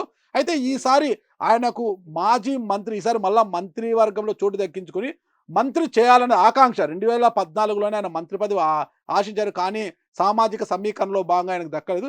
ఈసారి పెద్దాయన కాబట్టి గోరెంట్ల బుచ్చయ్య చౌదరి గారికి ఇదే చివరి ఎన్నిక అవుతుందేమో. భవిష్యత్తులో ఆయన పోటీ చేస్తారో లేదో ఆయనకు కూడా తెలియదు కాబట్టి ఈసారి ఖచ్చితంగా మంత్రివర్గంలో ఆయనకు అవకాశాలు కల్పించేటట్లు మనకు స్పష్టమైన సంకేతాలున్నాయి. అలాగే ఇకపోతే కందుల దుర్గేష్ గారు. కందుల దుర్గేష్ మాజీ ఎమ్మెల్సీ. గతంలో కాంగ్రెస్ పార్టీ హయాంలో ఎమ్మెల్సీగా పనిచేసినారు. రాజశేఖర రెడ్డి గారికి చాలా దగ్గర మనిషి. ఆ తర్వాత జనసేన పార్టీలోకి వచ్చారు. అయితే కందుల దుర్గేష్ రాజమండ్రి రూరల్ ఇన్ఛార్జిగా ఉన్నారు. పొత్తు జనసేన టీడీపీ పొత్తు వరకు కూడా రాజమండ్రి రూరల్ నియోజకవర్గ ఇన్ఛార్జిగా ఉండే. ఇంకా కూటమి ఎప్పుడైతే పొత్తుల్లో వచ్చిందో, కూటమిగా ఏర్పడిన తర్వాత గోరంట్ల బుచ్చయ్య చౌదరికి రాజమండ్రి రూరల్ ఇవ్వడంతో పార్టీ అధిష్టానం పవన్ కళ్యాణ్ గారి ఆదేశాల మేరకు నిడదవోలుకు వెళ్ళి ఆయన పోటీ చేసి ఈరోజు అత్యధిక మెజార్టీతో ఆయన గెలిచి ఉన్నారు. పార్టీ నిర్ణయాన్ని శిరోధార్యంగా భావించి అక్కడికి వెళ్ళి నిలబడి గెలిచారు కాబట్టి కాపు సామాజిక వర్గానికి చెందిన వారు మరి జనసేన నుంచి ఆయనకు ఏమన్నా అవకాశం వచ్చేటట్టు ఉందని అందరూ భావిస్తున్నారు. అలాగే ఆయనతో పాటుగా పంతం నానాజీ గారు కూడా వచ్చే అవకాశం ఉంది. ఒకవేళ కందుల కాకినాడ దుర్గేష్ రూరల్, గారిని కాకినాడ లేదంటే రూరల్. పంతం నానాజీ గాని వీరిద్దరిలో ఒకరికి ఛాన్స్ వచ్చేటువంటి అవకాశం పంతం ఉన్నట్టు తెలుస్తుంది. నానాజీ కూడా ఫస్ట్ టైం గెలుచున్నారు. గతంలో ఆయన కాకినాడ మాజీ ఎమ్మెల్యే మన మాజీ ఎమ్మెల్యే ద్వారంపూడి గారికి అనుచరుడుగా అంటూ ఒక ఫ్రెండ్‌గాను ఉండేవారన్నమాట. ఈసారి రాజమండ్రి రూరల్ నుంచి కన్నబాబు గారి పైన పోటీ చేసి గెలిచి ఉన్నారు కాబట్టి మాజీ మంత్రి కన్నబాబు గారు గెలిచారు కాబట్టి ఒకవేళ జనసేన ఈక్వేషన్‌లో ఆయన అభ్యర్థిత్వాన్ని కూడా పరిశీలిస్తున్నారు. ఇద్దరిలో ఒకరికైతే ఛాన్స్ ఉంటుంది. అయితే ఖచ్చితంగా ఎక్కువ ఎవరికైనా ఎక్కువ ఛాన్స్ శాతం ఉంటుంది జనసేన ఈక్వేషన్‌లో. కందుల దుర్గేష్ ఎందుకంటే గారికి అవకాశం 100% ఉంది. స్ట్రైక్ రేట్ ఉంది జనసేనకు. ఈ జంబో జట్టులో 100% స్ట్రైక్ రేట్ ఉంది కాబట్టి ఖచ్చితంగా ఇవ్వాల్సిన అవకాశం ఉంది. రైట్. ఇక నెక్స్ట్ చూద్దాం మనం. ఇక ఉమ్మడి పశ్చిమ గోదావరి జిల్లా విషయానికొస్తే ఈ జిల్లా కూడా అంటే అటు తూర్పు గోదావరి జిల్లా కావచ్చు, అలాగే పశ్చిమ గోదావరి జిల్లా ఈ 2 జిల్లాలు కూడా కూటమి క్లీన్ స్వీప్ చేసింది. ఇక మనం చూస్తే నిమ్మల రామానాయుడు గారు కాపు సామాజిక వర్గానికి సంబంధించి ఆయన పాలకొల్లు నియోజకవర్గం నుంచి గెలుపొందారు. అలాగే రఘురామకృష్ణరాజు గారు ఉండి నియోజకవర్గం నుంచి అంటే ఆయన గతంలో నర్సాపురం ఎంపీగా గెలిచినటువంటి వైసీపీ ఎంపీగా గెలిచినటువంటి త్రిపులార్ ఆ తర్వాత తెలుగుదేశం పార్టీలో చేరి ఆయన ఉండి ఎమ్మెల్యేగా గెలుపొందినటువంటి పరిస్థితి. ఇక పులివర్తి రామాంజనేయులు భారీ మెజార్టీతో ఆయన గెలుపొందారు. సో తెలుగుదేశం పార్టీ నుంచి ఈ ముగ్గురికి ఎంతవరకు అవకాశం ఉండే పరిస్థితి అంటే ఉంది? ఇక్కడ ఉమ్మడి పశ్చిమ గోదావరి జిల్లా పరిస్థితి నిమ్మల రామానాయుడు గారికి బెర్త్ కన్ఫర్మ్ అనేది సంకేతాలు ఉన్నాయి. ఎందుకంటే నిమ్మల రామానాయుడు గారు పార్టీకి వీర విధేయులు అనమాట. మూడవసారి హ్యాట్రిక్ విజయం సాధించారు నిమ్మల రామానాయుడు గారు. అక్కడ నుంచి కూడా పాలకొల్లు నుంచి హ్యాట్రిక్ విజయాన్ని సాధించారు. చాలా మంచి వ్యక్తి కూడా. ఎటువంటి కరప్షన్ లేని నాయకుడు, ఇంతవరకు కరప్షన్ అలిగేషన్స్ లేని నాయకుడైనా ఇప్పుడు నిత్యం పబ్లిక్లోనే ఉంటారంట. పచ్చ చొక్కా ఆయన ఒంటిపై ఎప్పుడు కూడా పచ్చ చొక్కానే ఉంటుంది. పసుపు చొక్కా వేసుకొని తిరుగుతుంటారు ఆయన. ప్రజల్లో నిత్యం ప్రజల్లో తిరుగుతుంటారు. ప్రజల కష్టాలు తెలుసుకోవడానికి నేరుగా ప్రజల గడప గడపకు వెళ్ళి ప్రజలతో మాట్లాడుతూ వారి కష్టాలను అక్కడికక్కడ తీరుస్తుంటారు. పార్టీ కంటే 2019లో ఒక వేవ్‌లో వచ్చినప్పటికి కూడా నిమ్మల రామానాయుడు గారు మాత్రం పాలకొల్లులో గెలుపొందారు. ఇకపోతే రఘురామకృష్ణరాజు గారు గతంలో ఎంపీగా పనిచేశారంటే 2019లో వైఎస్ఆర్ కాంగ్రెస్ పార్టీ నుండి ఎంపీగా వేశారు. అయితే అసమ్మతి వర్గంలోకి వెళ్ళిపోయారనమాట. పెద్ద ఎత్తున వైఎస్ఆర్ కాంగ్రెస్ పార్టీకి త్రిపులార్ గారికి ఒక యుద్ధం జరిగింది. మరి రఘురామకృష్ణరాజు గారికి ఈసారి మంత్రివర్గంలో చోటు ఉందా లేదా అనడం కన్నా ఆయన స్పీకర్ కుర్చీలో కూర్చోబోతున్నారు. ఆయన స్పీకర్ కుర్చీలో కూర్చుంటేనే వైసీపీకి ఎలాంటి ట్రీట్మెంట్ ఇస్తారో చూడాలని ఉందని అందరూ కూడా భావిస్తున్నారు. అయితే ఆయనను స్పీకర్ కుర్చీలో కూర్చోబెట్టే అవకాశాలు ఎక్కువగా ఉన్నట్టు. ఇకపోతే పుల్లవర్తి రామాంజనేయులు గారు 2009, 2014లో గెలిచిన తర్వాత 2019 ఆయన ఓడిపోయారు భీమవరం నుంచి. ఈసారి 2024లో ఆయన గెలిచారనమాట. సీనియర్ నాయకులు. సరే ఆయన కూడా కాపు సామాజిక వర్గానికి చెందినవారు కాబట్టి ఆ ఈక్వేషన్‌లో కూడా ఆయన అంటే సీనియరు, పెద్దాయన. ఈ ఈక్వేషన్‌లో ఏమన్నా బెర్తు ఖరారు అవకాశం ఉందా అనేది కూడా తెలుస్తుంది. రైట్. ఇక మనం ఉమ్మడి ప్రకాశం జిల్లాకొద్దాం. ఉమ్మడి ప్రకాశం జిల్లాలో ఒకే ఒక్క స్థానంలో మాత్రమే వైసీపీ ఇక్కడ గెలుపొందింది. మిగిలినటువంటి అన్ని స్థానాల్లో కూడా కూటమి ఇక్కడ గెలిచినటువంటి పరిస్థితి. ఈసారి ప్రకాశం జిల్లా నుంచి ఇద్దరు నాయకులు మాత్రమే రేసులో ఉన్నారు. వారిలో బాల వీరాంజనేయ స్వామి ఆయన కొండేపి నియోజకవర్గానికి సంబంధించినటువంటి రిజర్వ్డ్ కాన్స్టిట్యున్సీ నుంచి ఈయన ఎమ్మెల్యేగా గెలుపొందారు. ఎస్సీ సామాజిక వర్గానికి సంబంధించినటువంటి నాయకుడు. ఇక గొట్టిపాటి రవికుమార్ చాలా సీనియర్ నాయకుడు, కమ్మ సామాజిక వర్గానికి సంబంధించినటువంటి నాయకుడు. ఈయన అద్దంకి నుంచి ఎమ్మెల్యేగా మళ్ళీ తిరిగి గెలుపొందినటువంటి పరిస్థితి. ఎలా చూడాలి వీరిద్దరిలో ఎవరికి ఇక్కడ కూడా అవకాశం ఉంటుంది? బాల వీరాంజనేయ స్వామికి ఎస్సీ సామాజిక వర్గం కాబట్టి ఆ ఈక్వేషన్‌లో ఖచ్చితంగా మంత్రి పదవిలో బెర్త్ ఖరారు అవుతుందంటారు. ఎందుకంటే కొండేపి నియోజకవర్గం నుంచి ఇది మూడవసారి 2014లో జూపూడి ప్రభాకర్ గారి మీద గెలిచారు. 2019లో మళ్ళా అక్కడి నుంచే గెలిచారు ఆయన. 2024లో మళ్ళా తిరిగి అక్కడి నుంచే ఇప్పుడు ఆదిమూల మాజీ మంత్రి అవును. అక్కడి సురేష్ నుంచి గారి ఆయన పైన గెలిచారు. అవును. హ్యాట్రిక్ విజయాన్ని సాధించారు. పార్టీకి వీర విధేయుడు, తెలుగుదేశం పార్టీకి వీర విధేయుడు. వైఎస్ఆర్ కాంగ్రెస్ పార్టీ ఎన్ని వలలు వేసినా కూడా ఆ వెలకు చిక్కకుండా తెలుగుదేశం పార్టీలో కొనసాగారు. అంత వీర విధేయుడు కాబట్టి చంద్రబాబు నాయుడు గారి మాట తూచా తప్పకుండా అన్ని విషయాల్లో పాటిస్తుంటారు కాబట్టి బాల వీరాంజనేయ స్వామికి ఈసారి మంత్రివర్గంలో చోటు దక్కనుంది అంటున్నారు. సో గొట్టిపాటి రవికి మీరు అన్నట్టుగా ఆయన కూడా అదే కమ్మ సామాజిక వర్గానికి సంబంధించినటువంటి నాయకుడు కాబట్టి ఆయన కూడా అవకాశాలు ఎంతవరకు ఉంటాయో చూడాల్సినటువంటి పరిస్థితి. గొట్టిపాటి రవికుమార్ గారు కూడా హ్యాట్రిక్ విజయాన్ని సాధించారు. గొట్టిపాటి కాదు ఆయన గట్టిపాటి అంటుంటారన్నమాట. చాలా కష్టమైనప్పటికీ కూడా 2019లో వైసీపీ వేవ్ వీచినప్పటికీ కూడా గొట్టిపాటి గారు బయటపడ్డారు. 2014లో వైసీపీ నుంచి గెలిచి టీడీపీలోకి వెళ్ళినా తిరిగి అక్కడ రాలేదు. అక్కడే ఉండి 2019లో మళ్ళా టీడీపీ నుంచి పోటీ చేసి గెలిచారు. 2024లో కూడా గెలిచారు. ఆయనకు అన్ని అర్హతలు ఉన్న మంత్రి కావడానికి అన్ని అర్హతలు ఉన్న గొట్టిపాటికి ఆయనకు వచ్చిన మైనస్ ఒకటి కమ్మ సామాజిక వర్గము.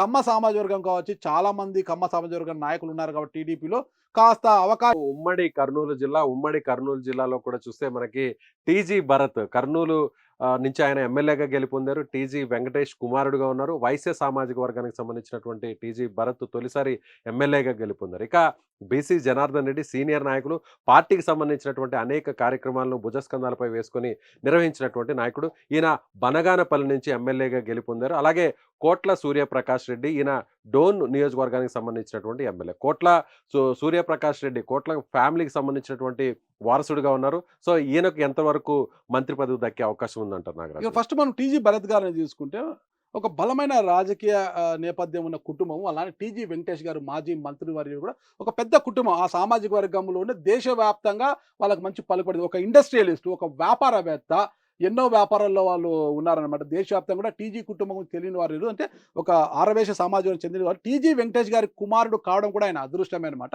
తొలిసారిగా 2019లో పోటీ చేసిన స్వల్ప తేడాతో హఫీజ్ ఖాన్ పై ఓడిపోయి ఉన్నారు. ఎక్కడ పోగొట్టుకున్నామో అక్కడ వెతుకున్నాం, అక్కడే మళ్ళీ బరిలోకి దిగి ఈసారి చాలా మంది ఆయనకు సహకరించకపోయినప్పటికీ కూడా టీజీ భరత్ గారు ఈసారి గెలిచారు. ఎన్నికలు చాలా సమర్థవంతంగా నిర్వహించారు. టీజీ వెంకటేష్ గారి కుమారుడు కావడము, ఆరవేశ సామాజిక వర్గానికి కావడము, మంచి ఇండస్ట్రీలు కావడంతో అలా అందులో యువకుడు లోకేష్ గారితో చాలా సన్నిహితంగా ఉంటారు కాబట్టి లోకేష్ టీముకు జత అవుతాడు కాబట్టి ఆయన ఖచ్చితంగా ఈసారి మంత్రివర్గంలో అంటే తొలిసారి కూడా గెలిచి ఉన్నాడు.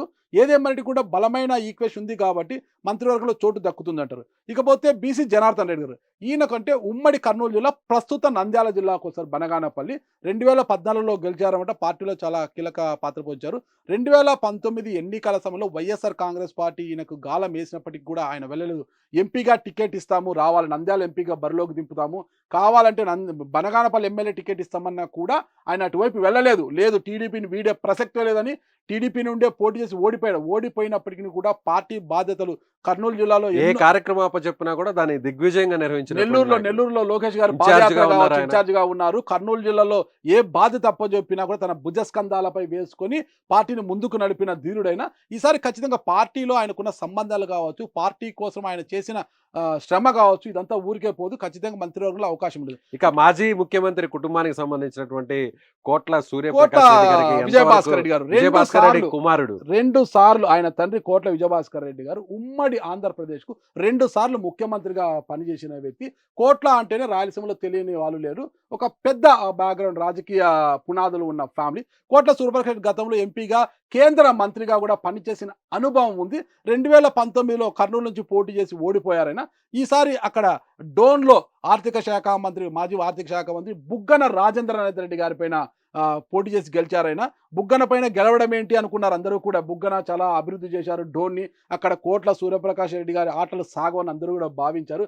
కానీ ఈ సునామీలో అలా బుగ్గనని అందరినీ కూడా అలా నెట్టేసి సూర్యప్రకాష్ రెడ్డి గారు బయటపడ్డారు. అంటే గతంలో తండ్రి గారు మాజీ ముఖ్యమంత్రి, ఈయన కేంద్ర మాజీ మంత్రిగా పనిచేసిన అనుభవం, ఈయన భార్య కూడా గతంలో ఎమ్మెల్యేగా పనిచేస్తున్నారు డోన్ నుంచి. ఈ ఈక్వేషన్స్ బలమైన రాజకీయ నేపథ్యం ఉన్న కుటుంబం కాబట్టి కోట్ల సూర్యప్రకాష్ రెడ్డి గారినైనాక అధిష్టానము మంత్రివర్గంలో తీసుకుంటుందా లేదా అని చూడాలంటే రేపటి వరకు మనం ఖచ్చితంగా వేచి చూడాల్సిందే. రైట్ నాగరాజు గారు, ఇది మొత్తం ఏపీకి సంబంధించినటువంటి ఎవరు మంత్రివర్గ రేసులో ఉండబోతున్నారు, ఏ ఎమ్మెల్యేకి అవకాశం ఉందనే దానిపై ప్రత్యేక విశ్లేషణ. ఓవరాల్గా చూస్తే జనసేన పార్టీకి 4 నుంచి 5 ఛాన్స్ ఇచ్చేటువంటి అవకాశం ఉంది. అలాగే బీజేపీకి 1 నుంచి 2 సంఖ్యలో మంత్రి పదవులు దక్కేటువంటి అవకాశం ఉంది. సో ఓవరాల్గా చూస్తే 25 మందికి ఈసారి మంత్రివర్గంలో చోటు ఉండబోతుంది. చంద్రబాబు నాయుడు గారితో పాటుగా పవన్ కళ్యాణ్ గారు, ఆ తర్వాత లోకేష్ గారు, అలాగే మిగిలినటువంటి సీనియర్ నాయకులకి ప్రమాణ స్వీకారం చేసే అవకాశం కల్పించబోతున్నారు. ఇది ప్రత్యేక విశ్లేషణ.